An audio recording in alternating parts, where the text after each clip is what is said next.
말씀 함께 나누도록 하겠습니다. 고린도는 필로폰네소스 반도에 위치한 아가야의 수도이고 또 항구 도시입니다. 지리 여기가 나오니까 긴장하시는데 긴장하지 않으셔도 돼요. 자, 이건 지중해 해상과 해상무역의 중심지였고, 그래서 동시에 여러 나라로부터 상인들이 자주 드나드는 곳이었죠. 여러 나라 문화가 이곳을 드나들었다고 생각하면 되고, 그 중에서 고대 지역의 고대 문화의 특성상 우상들이 많이 또 이곳을 통해서 들어오는 곳이기도 했습니다. 각 나라의 우상들이 번성한 지역이 바로 고린도 지역이다라고 생각하시면 됩니다. 특별히 아프로디테 들어보셨죠? 그리스 신화에 나오는 이 아프로디테 신전이 고린도에 있어서 온갖 은행한 행위들이 이 고린도 지역에서 벌어지기도 했던 거죠.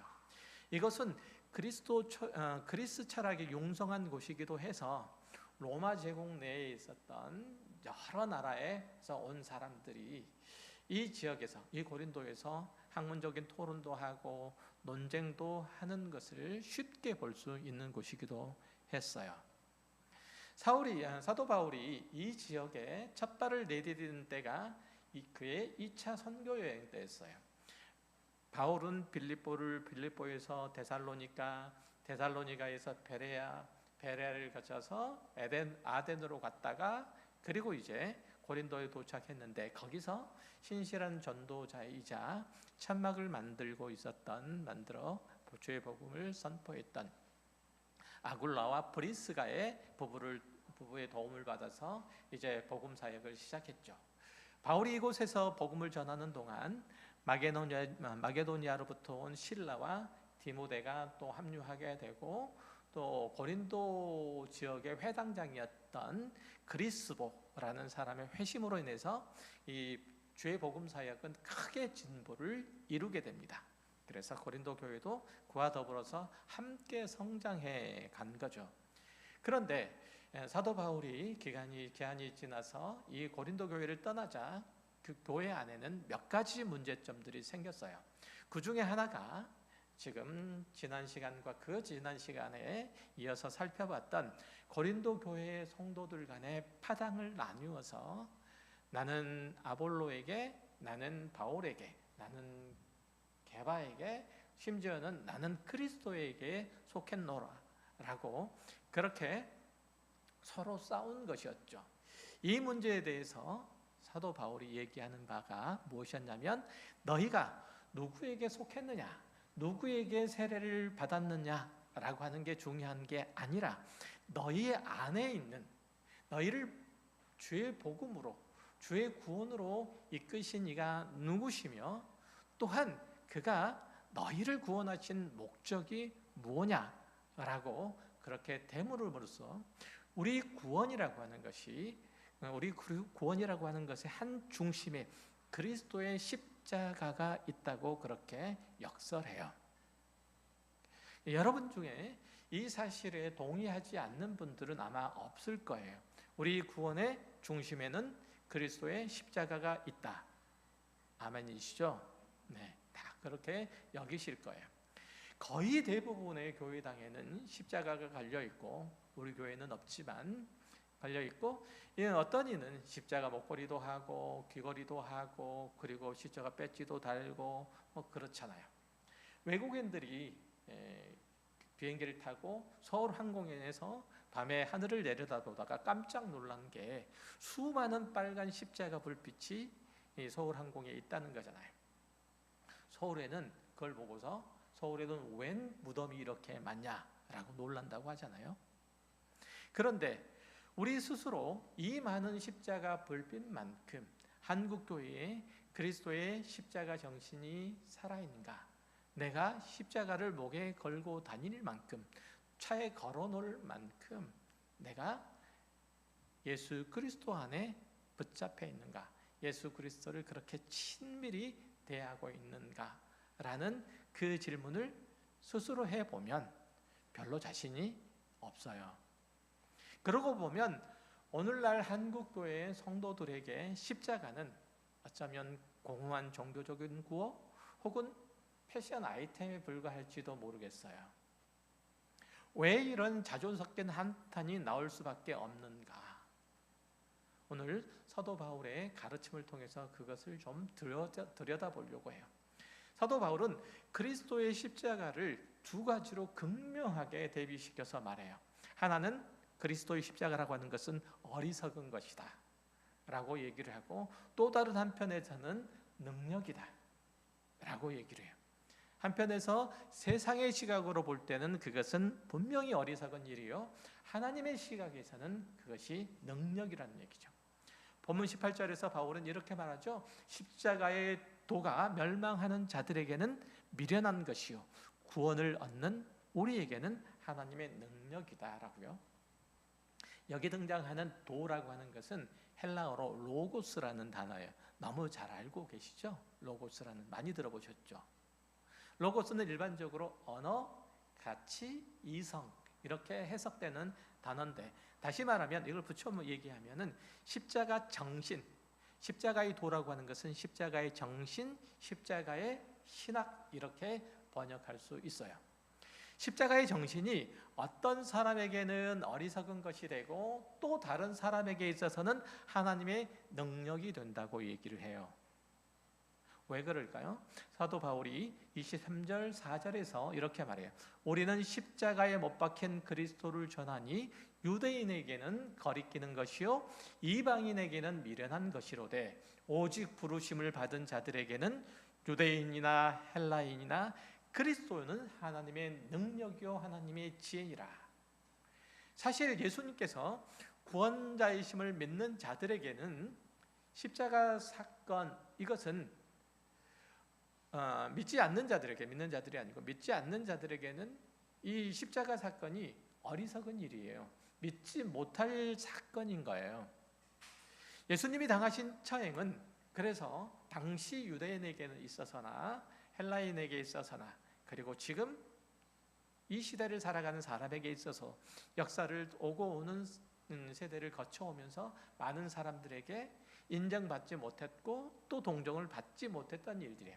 당시 유대인들은 예수님을 메시아로 여기지 않았기 때문에 그 죽음을 무가치하고 무의미한 일들이다 라고 그렇게 여겼던 거죠. 그들은 생각할 때 만약 예수님이 하나님께서 보내신 메시아라면 그를 통해서 하나님의 능력이 나타나야 할 것이고, 그를 통해서 유대인들 자기들을 구원하는 일들이 있어야 할 것이 아닌가라는 반발이 있었던 거죠. 구약의 모세는 애굽의 바로의 손에서 자기네들을 해방시켰고 홍해를 마른 땅처럼 건너게 했고 하늘에서 만나를 내게서 먹였고 또 반석에서 나오는 물을 마시게 하는 그 능력과 기적의 하나님을 소개했는데, 십자가에 달린 예수는 도대체 뭐냐 이거.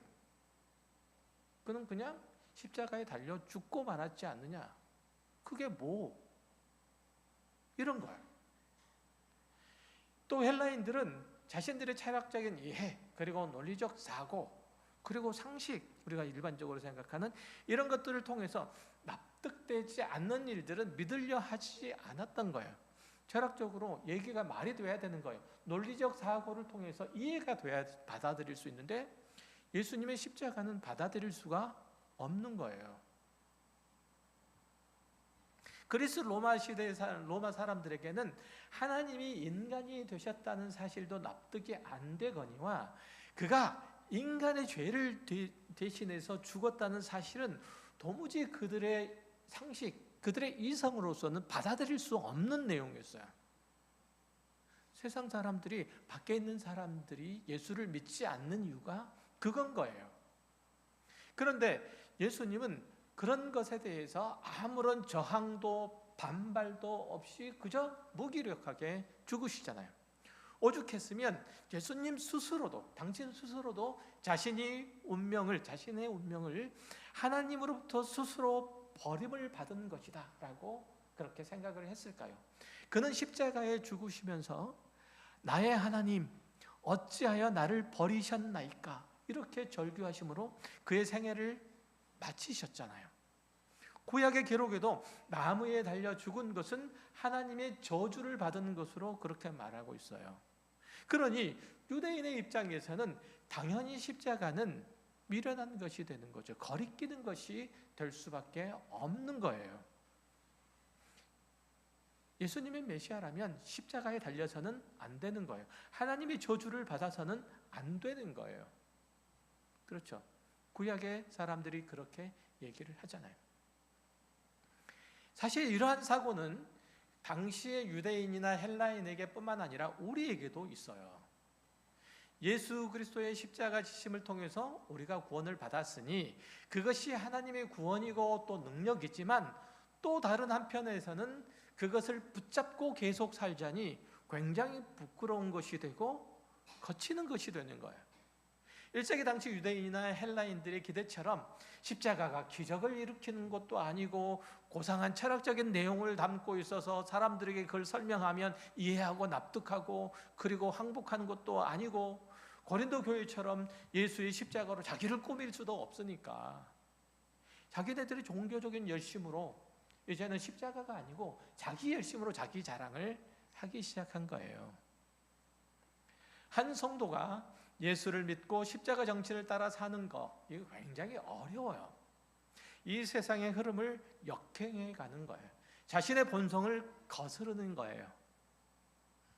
예수님께서 십자가에 달려 죽으시는 것, 인간의 본성을 거스르지 않았을까요? 예수님의 본성에는 거슬리지 않았을까요? 예수님도 완전한 인간으로 오셨는데, 인간의 기본적인 본성, 욕구라는 게 있잖아요. 생존에 대한 욕구. 예수님은 없으셨을까요? 본성에 거슬리는 일이에요. 어떤 이는 십자가를 지는 삶을 어리석고 무가치한 일이라고 여기기 때문에 그 길을 걷기를 거부하죠. 다른 이는 그리스도인이 십자가를 지고 가는 것을 보면 자신의 신앙의 누추함이 드러나서 애써 그 일들을 못하게 막아서기도 해요. 저 사람이 성실하게 십자가를 지고 그가 하나님께서 기뻐하시는 길들을 걸어가는 것들에 대해서 별로 탐탁지 않는 거예요. 내 신앙의 누추함이, 추루함이 드러나서 그런 거예요. 그러면서 십자가를 짐으로써 하나님의 능력이 나타나는 것보다 세상에서 성공함으로써 자신의 존재를 증명하는 것이 사람들에게 훨씬 더 기독교 신앙을 인정받기가, 항복을 받기가, 복음을 그들이 받아들이기가 쉽겠다고 그렇게 여겨요. 그렇게 자기 자신을 자의하기도 하죠. 십자가를 따름으로써 내가 그리스도인인 것을 자랑하는 것들보다 세상이 알아줄 만한 그런 능력이 있어서 하나님께서 나에게 능력을, 기적을, 그리고 나를 높여주신 하나님이다 라고 얘기를 해야만 사람들이 인정할 것 같잖아요. 마치 유대인들이 그랬던 것처럼 또 헬라인들이 그랬던 것처럼, 그래야 쉽게 고개를 숙이고 항복할 것 같아요. 고린도교회 성도들이 누구에게 세례를 받았는지를 두고 서로 따지고 대립하는 것은 그 구원받은 것이 자신의 지식이나 능력이나 믿음의 결과라고 믿었고, 내가 누구에게 속했느냐에 따라서 자신의 신분이, 자신의 지위가 정해진다고 여겼기 때문에 그래요. 즉 구원이 누구로 말미암은지, 자신들이 왜 구원을 얻었는지 이걸 놓친 거예요. 내가 왜 어떤 자리에서 구원을 받았으며 내 구원이 나를 어디로 이끌어 가는가라고 하는 것을 놓치면 우리는 엉뚱한 것에 우리의 생각과 마음과 신앙을 거기에 쏟아버리고 말아요. 하나님께서 그 지혜와 그 말씀으로 그리고 그 능력으로 죽은 영혼을 살리셨는데, 고린도 교회 성도들은 나는 능력으로, 나는 말씀으로, 나는 지혜로 구원을 얻었다고 그렇게 서로 다투고 있는 거예요. 구원이라는 것은 하나님께서 당신의 형상을 따라서 그들을 새롭게, 한 사람을 새롭게 지으신 것이며 하나님의 자녀 삼으신 것이고, 그 구원의 자리는 자기 십자가를 짐으로써만 지켜져요. 그런데 사람이 그 십자가를 지는 것, 자신의 십자가를 지는 삶을 외면하면 자신의 자기 확인을, 그리스도인으로서 자기 확인을 어디에서 해야 되냐면 자기 존재를 다른 어떤 것으로 증명해야 돼요. 내가 성실하게 그리스도의 십자가를 붙잡는 신앙을 갖지 않으면 엉뚱한 곳에서 내 신앙을 증명해야 돼요. 하나님께서 나에게 얼마나 많은 복을 허락하여 주셨는지 보라라고 함으로써 무엇을 들이대냐면 내가 세상에서 누리고 기뻐하고, 그리고 마치 장신구로 십자가를 달고 있는 것처럼 내 십자가는 14K다, 내 십자가는 24K다, 이렇게 자랑하는 것처럼 그렇게 자랑하고 마는 거예요. 우리 신앙의 행태를 가만히 좀 살펴보세요. 여러분이 나는 예수를 믿어서 이렇게 됐어 라고 자랑하는 리스트에 무엇이 있습니까? 여러분의 리스트는 무엇입니까? 아마 거의 대부분 이 세상의 조건, 이 세상의 일들에서일 거예요. 예수를 믿어서 사업이 잘 됐고, 예수를 믿어서 건강이 회복됐고, 예수를 믿어서 자녀가 이만큼 잘 컸다, 이런 게 성도의 자랑이지, 나는 예수를 믿어서 새로운 삶의 방향과 목표가 생겼고, 예수를 믿어서 이전에 없던 하늘의 평안과 안식과 기쁨이 생겼고, 예수를 믿어서 내가 하나님을 더욱 사랑하게 되었고, 예수를 믿어서 내가 하나님의 백성으로서 영원한 소망이 될 수 있었고, 예수를 믿음으로써 내가 세상의 죄악에서 거슬러 하나님의 거룩함으로 덧입을 수 있게 되었다 라는 이런 고백이 있습니까? 이런 하나님을 향한, 하나님께서 우리를 구원한 그 목적을 향한 우리의 신앙의 고백들이 있느냐, 그렇게 제가 여쭙는 거예요. 바로 그 자리에서 우리가 나와야 돼요. 우리의 구원은 금식기도나 철야 예배나 헌금이나 성경 지식 이런 것들을 많이 했음으로 얻는 게 아니잖아요. 오직 예수께서 우리를 대신해서 십자가를 지신 것이, 그 보혈이 우리를 구원한 거예요. 그 구원이 우리에게 유익을 주는 것도 그 십자가를 지신 예수 안에 거하는 것이에요. 그게 우리의 유익이에요. 십자가는 우리가 얻은 구원이 능력이나 재주나 헌신 이런 것과는 무관함을 가장 잘 보여준 증거이고, 그 구원의 목적이, 우리가 예수 믿는 목적이 이 세상의 유익을 얻는 것이 아님을 확인하는 기준이고, 동시에 우리가 나는 너와는 달라라고 상대방과 나를 구별하는 그런 기준이 아니에요. 그렇게 할 수 없는 도구예요. 십자가 앞에서 누구든지 그 입을 다물 수밖에 없는 거예요. 누구든지 이 세상의 귀한 자나 천한 자나 할 것 없이 다 그러한 거예요. 그것이 바로 하나님의 지혜이죠. 세상은 단지 자신을 드러내서 잘난 체 하는 데 소용되는 것에만 가치 있다고 그 가치 평가를 해요. 내가 뭔가를 소유하고 있고 뭔가를 해냈다고 자랑할 수 있는 것만 의미 있다고 얘기를 해요. 하지만 그런 지혜는 결코 사람을 유익해 하고 생명을 살리는 그 역할들을 할 수 없어요. 그러나 그리스도의 십자가는 모든 사람에게 생명과 소망과 승리와 만족과 기쁨과 하나님을 향한 사랑을 안겨줘요. 거기에는 사람 사이의 소외나 갈등이나 차별이나 다툼이 없는 거예요. 말씀드렸던 것처럼 우리는 십자가를 앞에 두고 누구와 다툴 수 없어요. 누구와 우열을 나눌 수가 없어요. 그래서 구원을 얻지 못한 자들은 이런 것들 때문에 십자가가 어리석다고 하죠. 그들에게 십자가는 아무런 자극도 아무런 동기부여도 되지 않아요.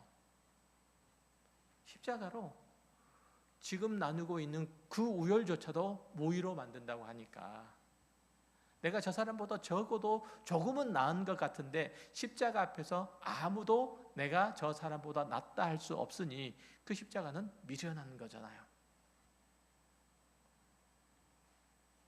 인간의 가능성을 믿고 끊임없이 연구하고 노력하고 그리고 책임질 만한 일들을 찾으려고 하는 게 그래도 성실한 인간이 하는 일들이죠. 이게 무의라고 하는 거예요. 하지만 구원은 우리의 노력도 정성도 우리의 헌신도 이런 것도 없이 이루어진 거잖아요.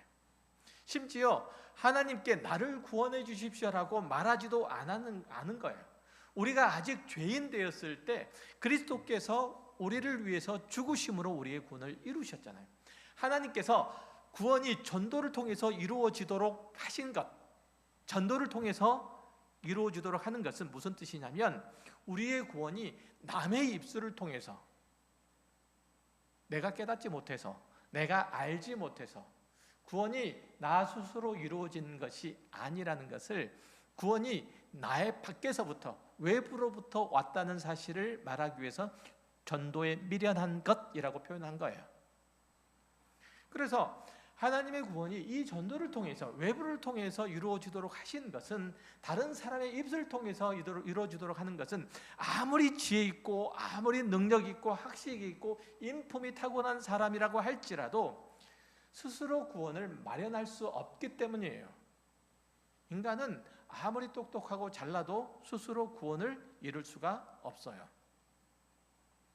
오늘 본문 21절에서 이 세상이 자기 지혜로 하나님을 알지 못하므로 하나님께서 전도에 미련한 것으로 믿는 자들의 구원하시기를 기뻐하셨다라고 한 것도 사람이 자기 스스로 하나님을 찾을 수 없기 때문에 그래요. 자기 스스로 하나님 찾는 사람 보셨어요? 예수를 믿는 것은 자신의 노력이나 지식이나 선함 이런 걸로 되지 않아요. 사람이 아무리 착하고 똑똑하고 지혜롭다고 하더라도 예수를 믿는 건 안 돼요. 혹시 세상에 어떤 나라나 어떤 족속이 우리는 원래부터 하나님을 믿었는데라고 들고 나오는 족속들 보신 적 있으세요? 없죠. 다 선교, 전도라는 것들을 통해서 이루어진 거예요. 그렇잖아요. 로마서 3장 22절 이하를 볼게요. 제가 읽어드릴게요. 곧 그리스도 예수를 믿음으로 말미암아 모든 믿는 자에게 미치는 하나님의 의인이 차별이 없느니라. 모든 사람이 죄를 범하였음에 하나님의 영광에 이르지 못하더니 그리스도 예수 안에 있는 성령으로 말미암아 하나님의 은혜로 값없이 의롭다 하심을 얻는 자 되었느니라. 우리는 누구도 구원을 얻을 만한 상황이 되지 않았고 스스로 구원을 획득할 만한 그런 능력도 없었고 자격도 없었다는 거예요. 인간은 자력으로 진리를 찾을 수 없고 홀로 생명을 만들어낼 수 없어요. 주님께서 우리 때문에 십자가에 달려 죽으셨다는 사실은 우리가 얼마나 흉악한 죄인인가를 증명해 주는 동시에 우리 누구도 구원에 대해서, 하나님의 생명에 대해서 무력한 자임을 고백하는 거예요. 예수님께서 그 아들 독생자를 주셨다는 것, 왜 아들을 주셨다는 것은 하나밖에 없다는 독생, 하나밖에 없다는 유일성도 되지만 대체제가 없다는 뜻이기도 해요. 외아들이라는 뜻은, 독생자라는 뜻은 그래요. 귀중하다, 소중하다라는 의미도 있지만 그것보다 더 중요한 것은 대체제가 없는 거예요. 다른 어떤 것으로 구원을 얻을 만한 다른 게 없는 거예요. 그래서 독생자를 주셨으니에요. 이해되셨어요?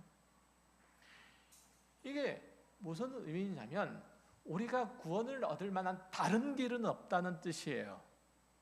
다른 방법이 없는 거예요. 우리의 재주와 능력이나 우리의 선함이나 우리의 공로 이런 걸로 안 돼요. 우리는 그저 그 십자가 앞에서 알 수 있는 것은, 경험할 수 있는 것은 우리의 악함이에요. 우리의 죄예요. 이거밖에는 없어요. 그래서 이 십자가를 앞에 두고 나는 누구와는 달라 이렇게 얘기할 수 없는 거죠. 모두 다 똑같은 죄인일 뿐인 거예요. 그런 의미에서 볼 때 이 세상에는 나쁜 놈이 있고요, 그리고 덜 나쁜 놈이 있을 뿐이에요. 나쁜 놈은 자기의 유익을 위해서 남에게 피해를 주는 사람, 나쁜 놈이잖아요.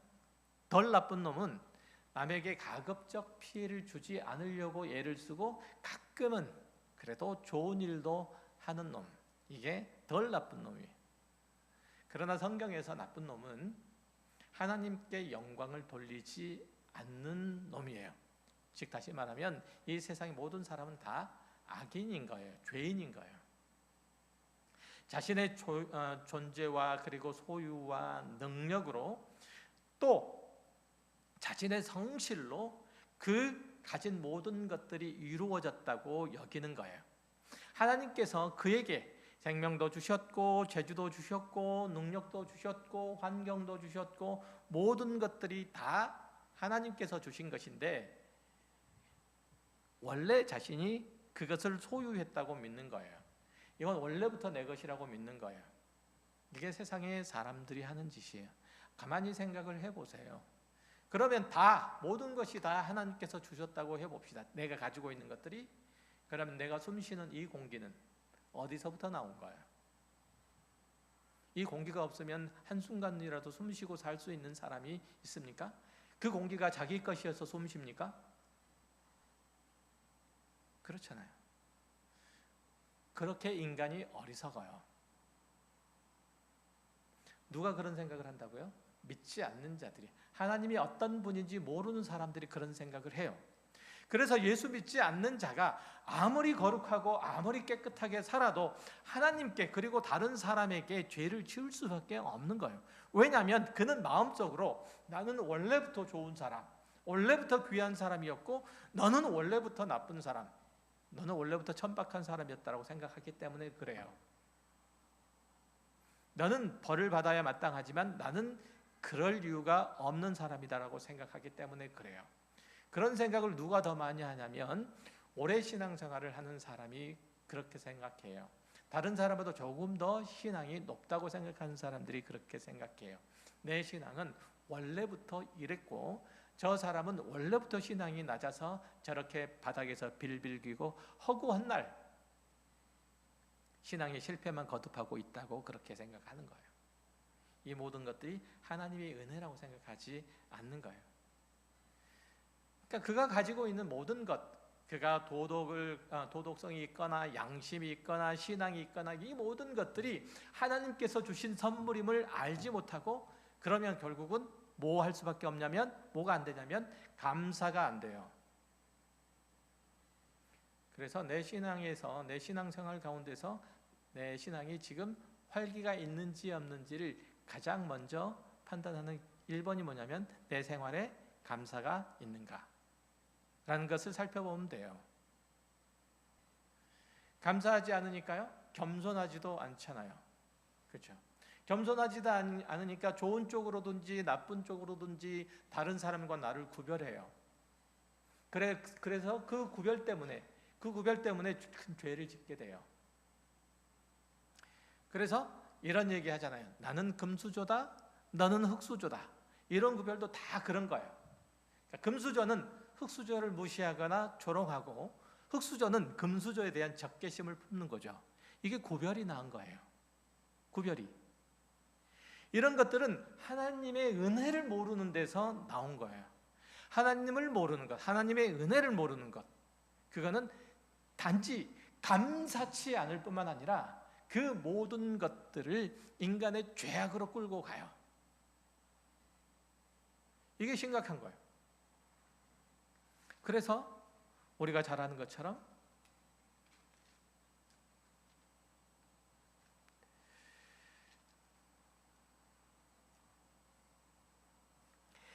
여기 보면은 제가 로마서 1장 20절 이하를 읽어드릴게요. 하나님을 알되 하나님을 영화롭게도 하지 아니하고 감사하지도 아니하고 오히려 그 생각이 허망하여지며 미련한 마음이 어두워졌나니 스스로 죄에 있다나 어리석게 되어 썩어지지 않는 하나님의 영광을 썩어질 사람과 새와 짐승과 기어다니는 동물의 모양의 우상으로 바꾸었느니라. 로마서 1장 21절 이하의 말씀을 제가 읽어드렸어요. 그러니까 그가 하나님을 영화롭게 하지 않는 거예요. 감사하지도 않는 거예요. 왜? 그가 하나님을 모르기 때문에 그래요. 그럴 수밖에 없는 거예요.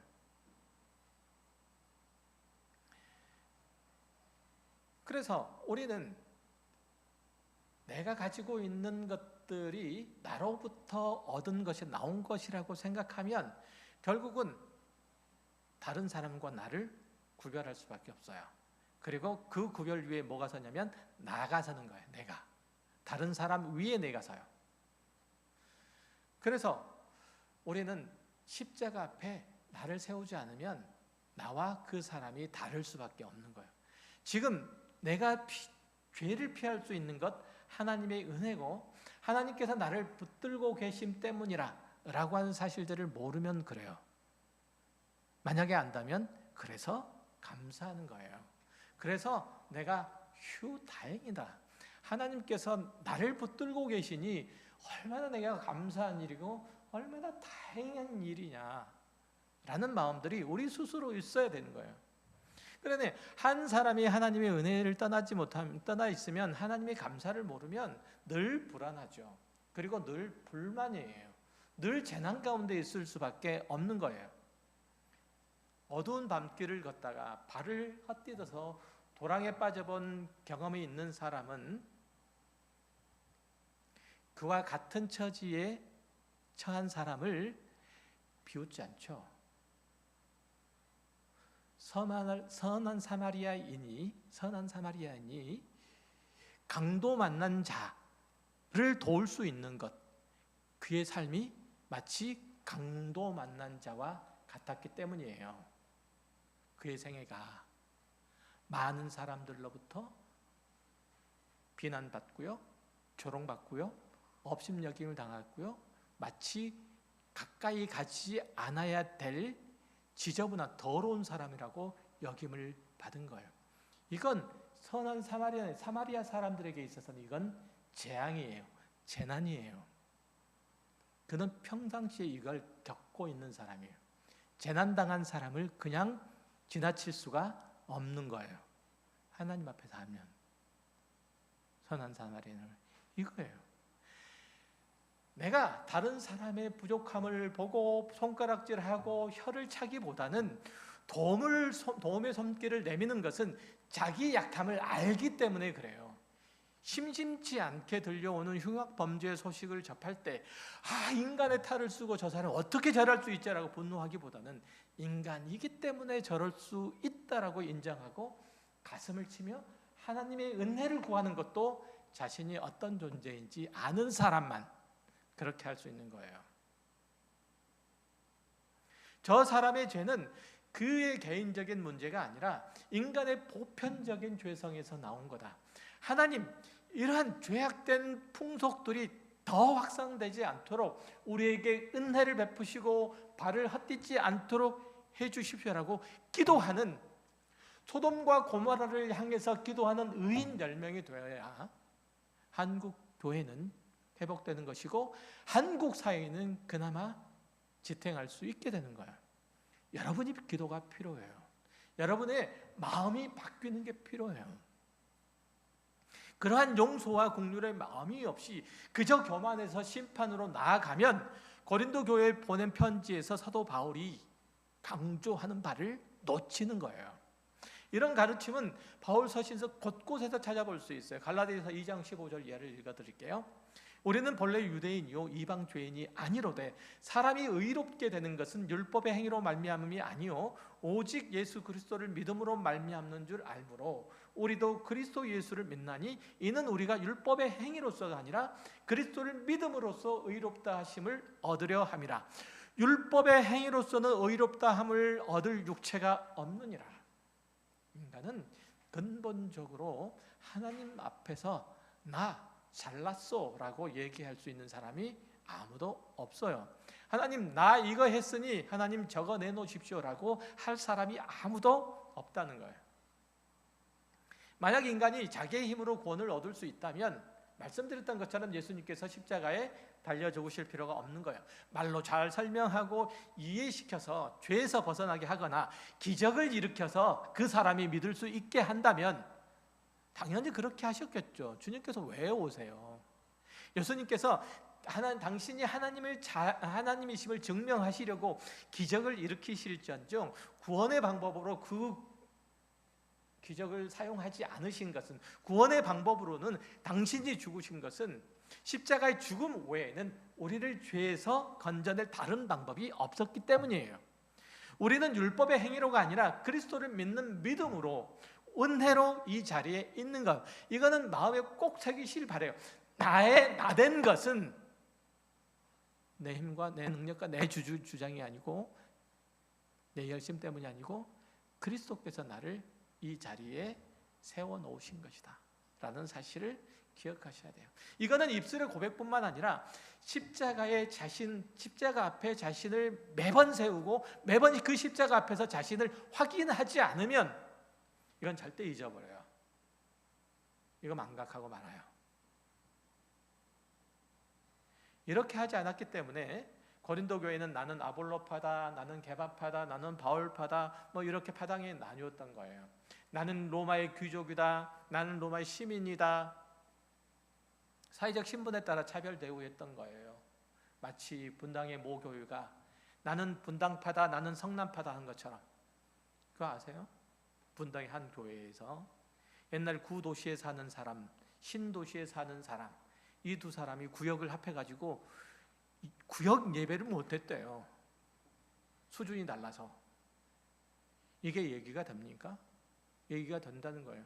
저 사람들하고 같이 못 있겠다는 거죠. 세상이 그렇지 않습니까? 임대 아파트 사는 옆 동네 애하고 일반 아파트에 사는 우리 애하고 같이 놀지 못하게 만들어야 되겠다. 그렇잖아요. 하나님의 은혜로 구원을 얻고 예수의 이름으로 세례를 받아서 한 교회의 형제 자매가 되었음에도 서로 지위, 고하, 귀천에 따라서 나뉜다는 것은 있을 수 없는 일이잖아요.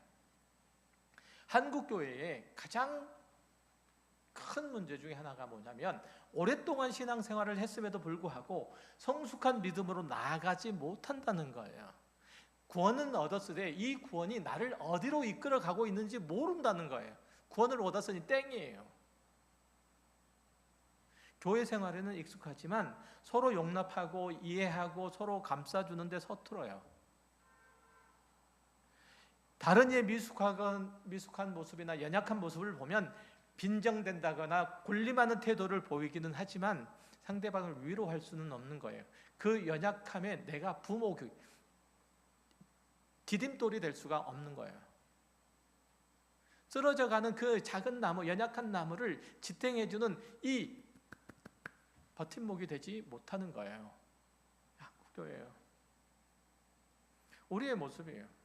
어떻게 해야 내가 상대방의 길을 죽이고 내가 원하는 대로 이끌어갈 수 있는지, 내가 상대방보다 내가 하나님의 더 은혜를 더 많이 받았는지 확인하는 방법으로 상대방을 죽이는 거예요. 살리는 게 아니고. 우리는 새삼 하나님의 구원의 은혜에 감사함으로 이런 낡은 모습에서 벗어나야 돼요. 그리스도께서 여러분 각자를 용서하시려고 십자가를 지신 것을 깊이 헤아려야 돼요. 그리스도께서 여러분 한 사람을 구원하시기 위해서라도 십자가를 지셨다는 것, 여러분을 어떻게 여기심이겠어요? 감격만 하고 끝나실 거죠? 감격만 하고? 그리스도께서 이 세상에 구원할 만한 사람 나 한 사람이 있으셨을지라도 하나님께서 그 그리스도를 나를 위해서 십자가에 못 박으셨을 것이다. 감격스러운 일이잖아요. 그러면 그 구원이, 내가 얻은 구원이 얼마나 가치 있는 일이에요. 그러면 그걸 어떻게 쓰실 거예요? 그 구원을 어떻게 표현할 거예요? 예수님께서 자기 십자가를 지심으로 세상의 지혜를 부끄럽게 하셨다는 말씀을 음미해 주시길 바라요. 만약에 여러분이 그리스도를 따름으로 세상과 싸우다 지친, 그리고 시리에 빠져 있다면 지금 잘하고 계신 거예요. 하나님은 당신의 겪는 괴로움과 힘든 상황들, 여러분이 힘든 형편과 상황들 다 알고 계세요. 여러분이 그리스도를 사랑함으로 하나님께서 여러분의 베푸신 그 은혜와 그 구원의 은총을 감사함으로 하나님께 붙어 있으려고 애를 쓰미, 그리고 그래서 내가 꾸물거리더라도 작은 것이라도 하나님 앞에 반응하려고 애씀을 하나님께서 알고 계세요. 지치시죠? 힘드시죠? 포기하지 마시기 바라요. 이러다 망하는 거 아니야? 두려움이 있을지도 몰라요. 하지만 그 상황에서 기억하시기 바라요. 예수님의 십자가가 그런 것이었다는 것. 그의 죽으심은 우리를 그 구원과 생명으로 만드는 길이었어요. 십자가로 나타난 하나님의 지혜와 그 능력은 세상의 가치관을 뒤엎는 일들이에요. 그래서 사람들은 그 예수의 십자가를 못 믿어요. 세상은 능력과 인맥과 학벌 이런 걸로 성공을 꾀함으로 자기 평안과 자기 행복을 바랐지만 예수님의 승리와 영광은 그의 죽으심에서 나타났잖아요. 우리의 승리와 우리의 영광도 예수님의 죽으심과 닮으려 하기 때문에 세상이 우리를 두려워하는 거예요. 두렵기 때문에 또 한편은 조롱하는 거예요. 우리가 없었으면 좋겠어요. 그래야 자기가 사는 세상이 전부고 자기가 옳은 줄 알죠. 그렇잖아요.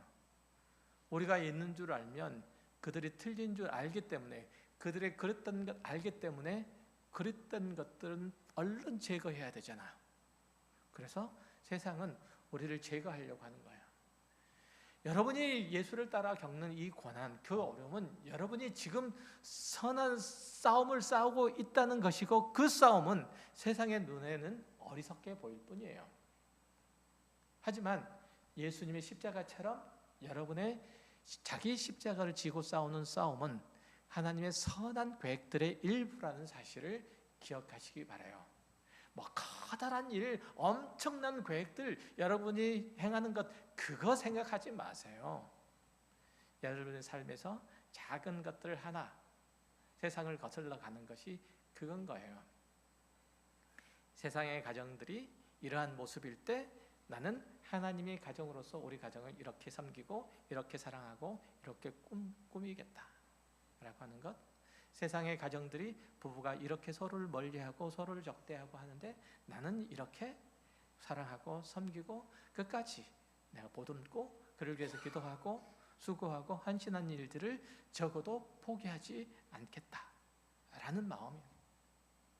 대단한 일이라고 생각하지 마세요. 작은 일 하나 내가 당연히 해야 될 분리수거 하나 하는 것도 하나님께서 주시는 이 환경과 하나님께서 지으신 모든 세계를 귀하고 아름답게 보존하는 일들이고, 그것도 역시 마찬가지로 내가 세상을 거슬러 가는 거예요. 엄청난 일들을 하는 것이라고 생각하지 마세요. 여러분들이 이 땅을 살아가면서 이 고생스러운 일들이 언제 끝날려나, 저 사람은 언제 철이 들려나 실망하거나 낙심하지 마세요. 갈라디아서 6장 9절에서 사도 바울이 이렇게 얘기하죠. 우리가 선을 행하되 낙심하지 말지니 포기하지 아니하면 때가 이름에 거두리라. 아멘. 다시 한번요. 우리가 선을 행하되 낙심하지 말지니 포기하지 아니하면 때가 이름에 거두리라. 힘내세요. 그리고 여러분의 자리를 잘 지켜내세요. 그리스도인 된 그 은혜를 잘 간직할 뿐만 아니라 그것들을 좀 확대하시고 또 재생산해 보시길 바라요. 그리스도께서 그때뿐만 아니라 우리를 구원하실 때뿐만 아니라 지금 이 순간에도 우리와 함께 하세요. 십자가 안에 감추어진 그분의 사랑과 지혜를 의지하고 이겨내시기 바라요. 세상에서는 이게 미련해 보여요. 어리석어 보여요. 정말 한심해 보이고 무기력해 보여요. 그러나 그것이 하나님의 지혜요, 하나님의 능력이에요. 여러분의 고난은 결코 헛되지 아니하고 여러분의 승리는 예수 그리스도 안에서 이미 확보되었어요. 부디 이 말씀을 통해서 새로운 용기와 소망과 힘을 얻길 바라요. 여러분이 30년, 40년 신앙생활을 했다면 그만큼 여러분이 하나님 안에서 받은 영원한 약속과 기업에 대한 더 깊고 풍성한 이해들이 있어야 되고 그걸 나눌 수 있어야 돼요. 그리고 그 믿음으로 다음 세대를 돌보는 성숙한 모습으로 나타나야 하는 것이죠. 아무도 알아주지 않는데 왜 나만 이런 고생을 해야 되냐, 왜 나만 이런 무거운 짐을 져야 되냐, 이런 억울한 마음들, 이게 신앙생활의 가장 큰 적이에요. 신앙생활의 가장 큰 적 뭐라고요? 억울한 마음. 다른 거 아니에요. 억울한 마음 털어버리세요. 그리고 그리스도의 일에 동참한 것을 감사하시길 바라요. 지금까지 그리스도 안에서 가정생활을, 교회생활을, 직장생활을 잘 하려는 그리스도의 마음으로 섬기려는 여러분을 쉽게 여기고 괴롭게 여기는 이들은 종말이 오면 순식간에 부끄러워질 거라고 얘기해요. 순식간에 부끄러워질 거다라고 얘기해요. 예수를 믿는 여러분이 자기 신분과 조건과 상황 이런 것에 상관없이 예수 그리스도 안에 있을 때 하나님의 지혜는, 하나님의 능력은 여러분을 통해서 믿지 않는 자들에게 자극을 줄 것이며 도전을 줄 것이며 또한 그것들을 통해서 십자가를 보여줄 거예요. 여러분 삶에 실제화되는 그 하나님을 향한 믿음과 그 사랑이 많은 사람들에게 삶에 그리고 신앙에 큰 도전을 주고 우리 다음 세대들에게 신앙의 귀감이 되는 신앙생활이 되시기를 주의 이름으로 축원합니다. 기도하겠습니다. 하나님 아버지 감사합니다. 하나님께서 저희를 사랑하시고 은혜를 더하시며 주께서 베푸신 은택으로 지금까지 우리를 인도하심을 감사드립니다. 그렇게 하신 것은 우리가 하나님의 사람으로 온전하고 바르고 거룩하며 뿐만 아니라 그리스도의 십자가를 따라 하나님의 은혜의 영광을, 하나님의 지혜와 능력을 선포하고 증언하라는 그 이유, 그 목적 때문이었습니다. 하나님, 그것이 이 세상을 살아가는 데 있어서 사람들에게 조롱과 비난과 그리고 많은 부분에 있어서 힘든을 안겨준다고 할지라도 그럼에도 불구하고 우리가 그들의 견제를 주님의 은혜로, 주님의 사랑으로, 주님께서 베푸신 위로와 격려로 이기게 하시고 한 걸음 더 나아가 하나님의 백성, 하나님의 자녀로서 보다 성숙한 모습으로 그들의 삶에 보다 유익한 그리고 보다 복된 어떤 열매를 나눌 수 있는 저희들 되게 하여 주옵소서. 신실한 마음으로 주를 사랑하며 섬기는 것들이 하나님 교회와 다음 세대들에게도 유익이 되고 복으로 나타날 수 있도록 성령 하나님께서 저희들에게 크신 은총과 사랑을 부어 주옵소서. 이 시간 말씀하여 주시고 가르쳐 주시니 감사드립니다. 예수 그리스도 이름으로 기도했습니다.